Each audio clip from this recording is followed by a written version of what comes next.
नमस्कार, मैं अरुणेंद्र कुमार और आप देख रहे हैं शिवालिक जर्नल। दोस्तों, आज मैं आपके सामने वो आंकड़े लेकर के आया हूं जिसे सुनने के बाद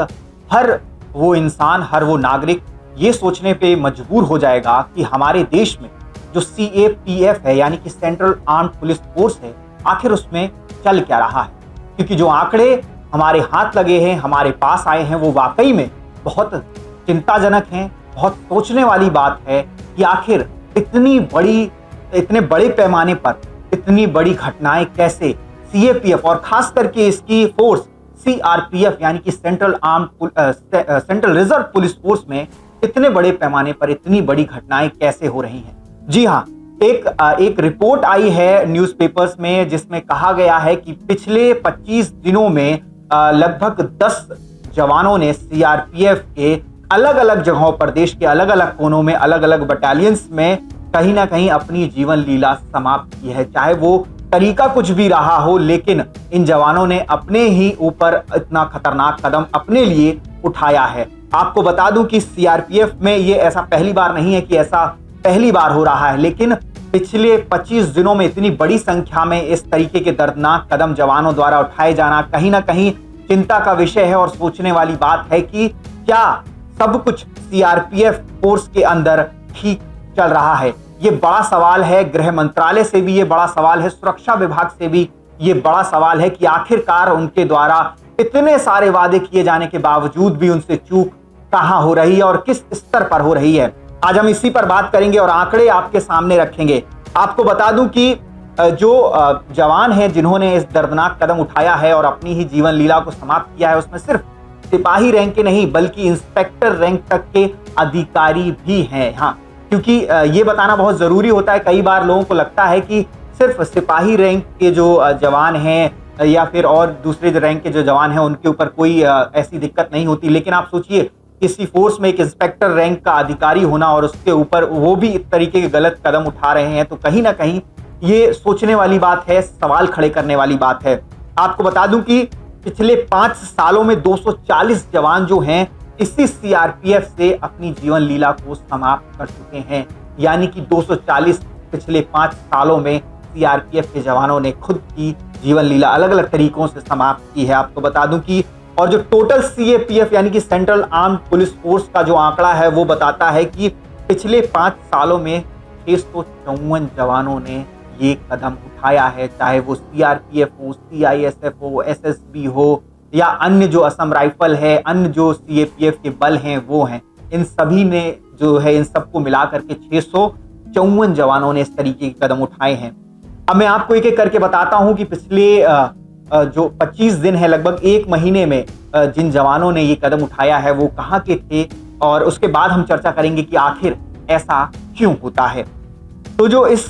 25 दिनों के अंदर जो पहली तारीख थी वो थी 12 अगस्त, जिसमें 112 बटालियन के CRPF जवान अजय कुमार जो कि झारखंड के थे, उन्होंने वो अपने कमरे में संदिग्ध परिस्थितियों में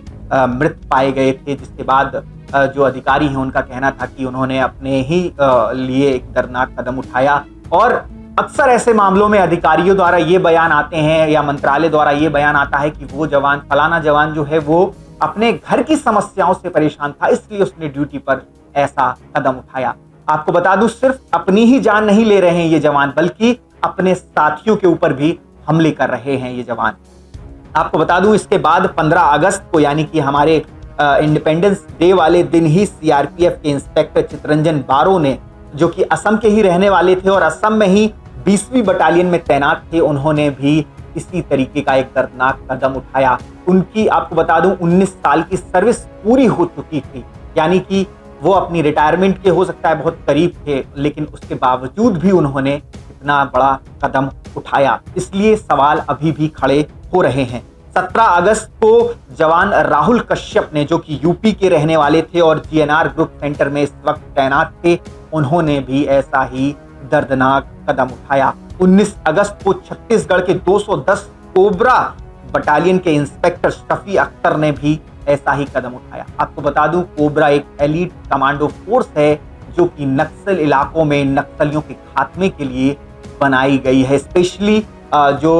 गुरिल्ला वॉर होता है, जंगल वॉरफेयर होता है, उसमें माहिर होते हैं ये कमांडोज ऐसा कहा जाता है कि इनका रिकॉर्ड है दुनिया में सबसे लंबा ऑपरेशन बिना किसी मदद के चलाने का जंगल में। आपको बता दूं, इस तरीके की जब इनकी ट्रेनिंग होती है कमांडोज की, तो सख्त ट्रेनिंग होती है, उसके बावजूद भी सोचिए कि प्रताड़ना का लेवल या कहें प्रेशर जो होता है, मेंटल प्रेशर, वो किस लेवल का होगा जो एक कमांडो को इस तरीके के कदम उठाने पर मजबूर कर देता है। आपको सोचने पर मजबूर कर रहे होंगे ये आंकड़े कि किस तरीके से इंस्पेक्टर रैंक के अधिकारी भी ये कदम उठा रहे हैं। कोबरा कमांडो एक एलीट कमांडो फोर्स से आने के बावजूद भी जो मेंटली, फिजिकली, हर तरीके से इमोशनली बहुत स्ट्रॉन्ग कहे जाते हैं ये सारे जवान, लेकिन उसके बावजूद भी इस हद तक तोड़ा जाता है फोर्सेस में इन जवानों को कि वो आखिरकार उन्हें ये रास्ता आसान लगता है, अपनी जीवन को खत्म करने का रास्ता आसान लगने लगता है। आपको बता दूं कि जो शफी अख्तर थे उन्होंने खुद को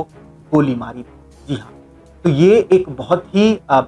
बहुत ही संवेदनशील और बहुत ही सोचने वाला मामला है। शफी अख्तर जो है इंस्पेक्टर, वो दिल्ली के रहने वाले थे। आपको बता दूं उसी दिन यानी कि 19 अगस्त को ही जगदीश प्रसाद मीना जो कि राजस्थान के रहने वाले थे और झारखंड में 158 बटालियन सीआरपीएफ में तैनात थे, उन्होंने भी यही दर्दनाक कदम उठाया था। आपको बता दूं इसके बाद 25 अगस्त को हवलदार रमेश सी लाल ने उड़ीसा में तैनात थे, 127वीं बटालियन में तैनात थे और केरला के रहने वाले थे, उन्होंने भी ऐसा ही एक दर्दनाक कदम उठाया और अपनी जीवन लीला को समाप्त करना उन्होंने सही समझा। आपको बता दूं कि 1 सितंबर, जो अभी एक हफ्ते पहले ही जो तारीख थी 1 सितंबर की, उस दिन एसआई नरेश कुमार ने ग्रुप सेंटर काठगोदाम में ये तैनात थे, जहां पर उन्होंने अपनी जीवन लीला को समाप्त कर लिया और ये यूपी के रहने वाले थे। आपको बता दूं ऐसे तमाम जो आंकड़े जो आ रहे हैं सामने, वो कहीं ना कहीं दिल को दहला रहे हैं और ये सोचने पे मजबूर कर रहे हैं कि हमारे देश में जो इतनी बड़ी फोर्स है सीआरपीएफ, जो कि दुनिया की सबसे बड़ी पैरामिलिट्री फोर्स है,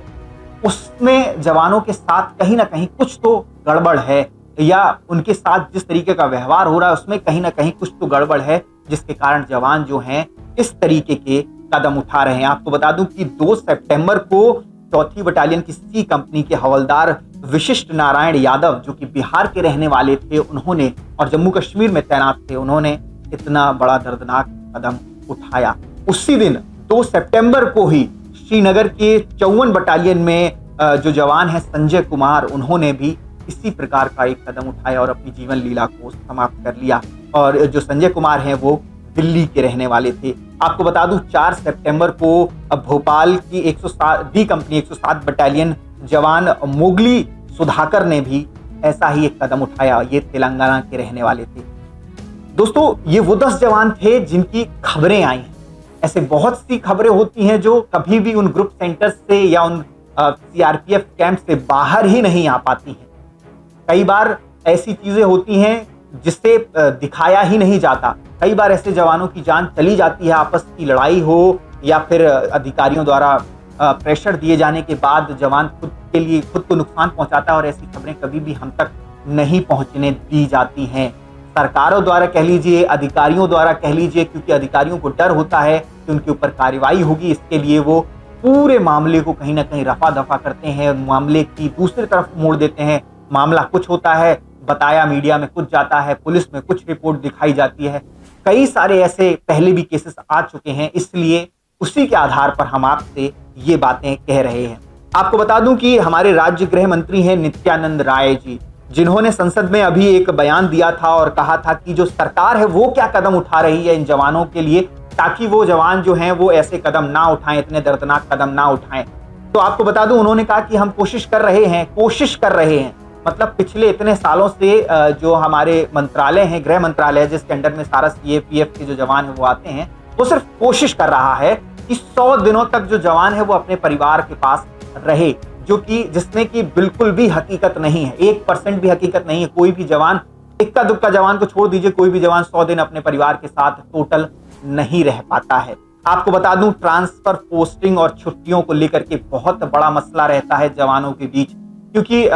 हमने देखा है कई बार अपने आसपास जो जवान है वो लगातार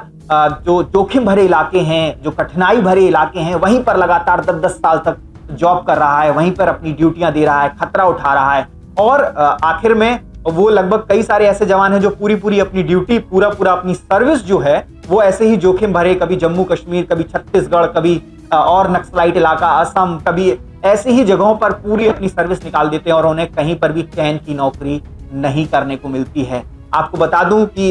जो नित्यानंद राय हैं, राज्य गृह मंत्री हैं, जो गृह मंत्री हैं, उन्होंने कहा है कि हम ऐसी कोशिश कर रहे हैं कि जो जवान जोखिम भरे इलाकों में जिनकी ड्यूटी लगती है, जिनकी पोस्टिंग होती है 3 साल बाद, 4 साल बाद, उन्हें कहीं ऐसी जगह ट्रांसफर दिया जाए, उनकी मनचाही जगह ट्रांसफर दिया जाए जहां वो कुछ वक्त अपनी फैमिली को भी दे पाएं, अपने आप को भी दे पाएं, अपने स्वास्थ्य को भी दे पाएं। ये लेकिन ये जो सारी बातें मंत्री द्वारा कही गई हैं, ये सिर्फ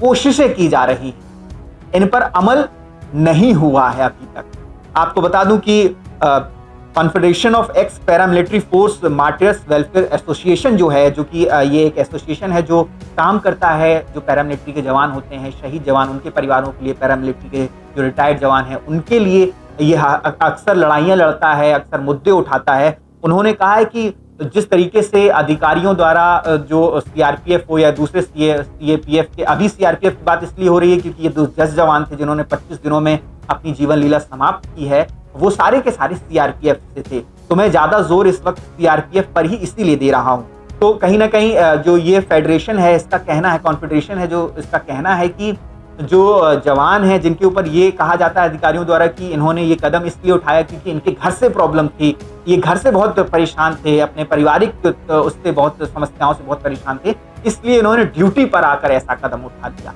लेकिन उन्होंने कहा कि ये सच नहीं है। उन्होंने कहा कि ये बिल्कुल झूठ है और जो जवान है उससे वहीं ड्यूटी पर ही प्रताड़ित किया जाता है, प्रेशर किया जाता है ड्यूटी के दौरान, और इतना ज्यादा रगड़ा जाता है कि जो जवान है वो प्रेशर झेल नहीं पाता है और वो ये गलत कदम उठा लेता है। और ये सिर्फ अपने नुकसान नहीं करता, कई बार साथी जवानों के साथ भी नुकसान करता है। आपको बता दूं कि उन्हें ड्यूटी पर हैरेस्ट किया जाता है, चाहे वो साथी जवान हो, चाहे वो सीनियर अधिकारी हो, गाली गलौज हो, बहुत सी तमाम ऐसी चीजें हैं जो जवान अपने अंदर दबा के रखता है, घुटता रहता है, लगातार घुटता रहता है और वो एक प्रेशर कुकर में तब्दील हो जाता है। और वो जब प्रेशर पूरे अपने चरम पर होता है तो वो जवान इस तरीके के गलत कदम उठाता है। आपको बता दूं कि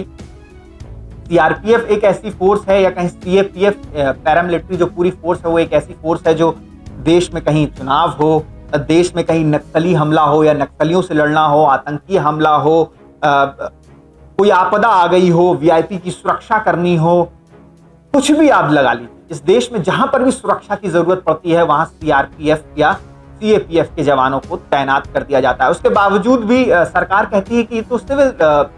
जो है, ये सिविल जॉब है, ये इन्हें सिविलियन के तौर पर जोड़ा जाता है। आपको बता दूं सिविलियन उनके लिए कहा जाता है, उन लोगों के लिए कहा जाता है जो कि फोर्स से जुड़े नहीं होते हैं। ये एक टर्म है फोर्सेज में, आर्मी में बहुत यूज होता है, सिविलियन और आर्मी के बीच में जिस तरीके के टर्म यूज होते हैं कि आर्मी वाले पर्सनल जो होते हैं, वो जो लोग आर्मी से नहीं जुड़े होते हैं उन्हें सिविलियंस कहते हैं। तो इनका कहना है कि हम लोग दिन रात ड्यूटी करते हैं, मेहनत करते हैं, इस देश की सेवा करते हैं, उसके बाद भी हमें भी सिविलियन कहा जाता है, जबकि ये आर्म्ड फोर्स हैं। और गृह मंत्रालय ने भी ये माना है कि हाँ, जो सीएपीएफ के जवान हैं वो इसी देश के सशस्त्र बल हैं, लेकिन उसके बावजूद भी इन्हें सिविलियन के तौर पर ट्रीट किया जाता है। ना इन्हें पेंशन दी जा रही है, ना तो इन्हें टाइम पर प्रमोशन दिया जा रहा है, ना ही इनकी रैंक बढ़ाई जाती है टाइम पर। ये तमाम मसले हैं सीएपीएफ में, सीआरपीएफ में, जिसके कारण जवान आज की डेट में इतनी बड़ी संख्या में जो है इस तरीके के गलत कदम उठा रहा है। आपको बता दूं कि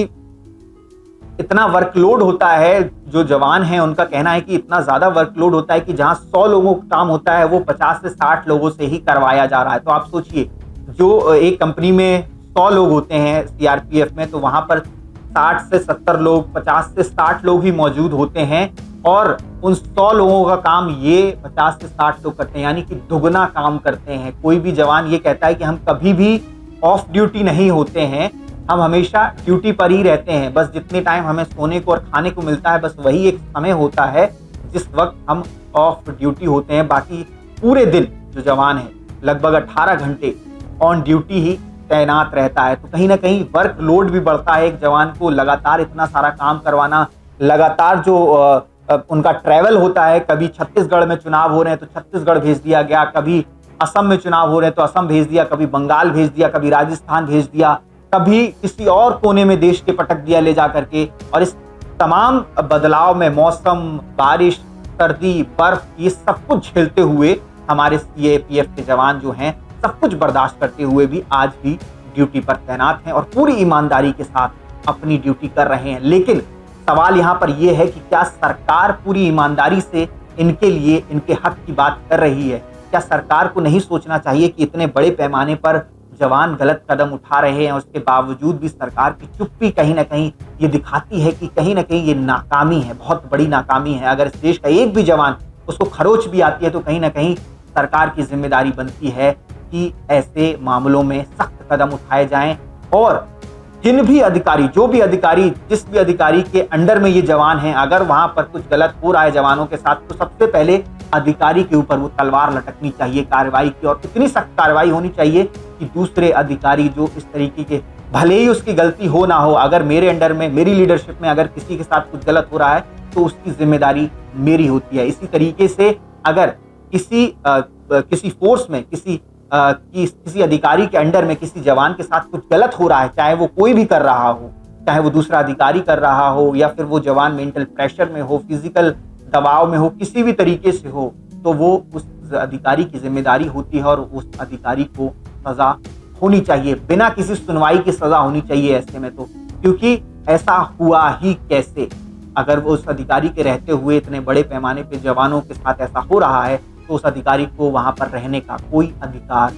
नहीं है। आपका इस पूरे मामले पर क्या कहना है, हमें कमेंट सेक्शन में जरूर बताइएगा। और हम जब अधिकारी की बात करते हैं तो यहाँ हम हर एक अधिकारी की बात नहीं करते। मैं इसलिए क्लियर कर रहा हूँ क्योंकि हर एक इंसान जिस तरीके से बुरा नहीं होता, वैसे ही हर अधिकारी भी बुरा नहीं होता। लेकिन चंद मुट्ठी भर अधिकारी जो होते हैं, उनकी वजह से जो तमाम फोर्स है वो बदनाम होती है। हम उन चंद मुट्ठी भर गैर जिम्मेदार घटिया अधिकारियों की बात कर रहे हैं। जय हिंद, जय भारत। बी विद्या की एक छोटी सी पहल अपने देश के सभी वीर सैनिकों और उनके परिवारों के लिए। आज ही डाउनलोड करें बी विद्या ऐप। अगर आप ये वीडियो YouTube पर देख रहे हैं तो हमारे चैनल को सब्सक्राइब कर बेल आइकन दबाना ना भूलें। अगर आप हमारी वीडियो को Facebook पर देख रहे हैं तो हमारे पेज को फॉलो और लाइक करना ना भूलें।